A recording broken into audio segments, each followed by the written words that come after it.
मध्य रेल्वेच्या अधिकाऱ्यांनी काही दिवसांपूर्वी मनमानी करत बदलापूरच्या प्लॅटफॉर्म क्रमांक 1 वर लोखंडी जाळी लावली आणि प्लॅटफॉर्म क्रमांक 1 जो आहे तो पूर्णपणे बंद केला। त्यामुळे आता होम प्लॅटफॉर्मवर काय लोड येतोय ते आपण पाहू शकतो। बदलापूर रिटर्न लोकल आल्यानंतर अक्षरशः इथे झुंबड उडते, प्रचंड गर्दी होते। हा प्लॅटफॉर्म इतका नॅरो आहे, इतका छोटा आहे की या ठिकाणी चेंगराचेंगरी सुद्धा होऊ शकते। म्हणजे पीक अवर्सला आपण बघितलं असेल किती गर्दी होते आणि रेल्वे प्रशासनानं कुणाचंही मत न घेता, कुणाचंही सजेशन न घेता परस्पर लोखंडी जाळ्या लावून प्लॅटफॉर्म बंद केलेला आहे।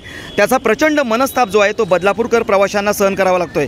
2 दिवसांपूर्वीच इथले खासदार जे आहेत बाळामामा म्हात्रे त्यांनी बदलापूर रेल्वे स्थानकाची पाहणी केली आणि अधिकाऱ्यांना समज दिली। त्यावेळी त्यांनी काही तांत्रिक कारणं दिली आहेत की काही तांत्रिक कारणं, आम्हाला लिफ्टचं काम करायचं, आम्हाला एस्केलेटरचं काम करायचं, ते काम पूर्ण झाल्यानंतर या जाळ्या आम्ही पुन्हा काढून टाकू। मात्र जर रेल्वे अधिकाऱ्यांनी या लोखंडी जाळ्या काढल्या नाहीत तर त्याचा प्रचंड त्रास बदलापूरच्या प्रवाशांना सहन करावा लागू शकतो आणि एक मोठ्या प्रमाणात चेंगराचेंगरी किंवा एखादी दुर्घटनासुद्धा या ठिकाणी होऊ शकते। कॅमेरामन सिद्धेश हरवाडेसह मयुरेश कडव, एकमत न्यूज, बदलापूर।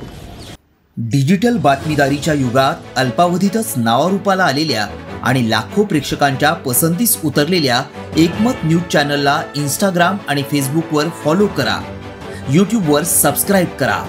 एकमत न्यूजशी संपर्क साधण्यासाठी 6384040404 या क्रमांकावर कॉल करा। बातमी म्हणजेच एकमत न्यूज।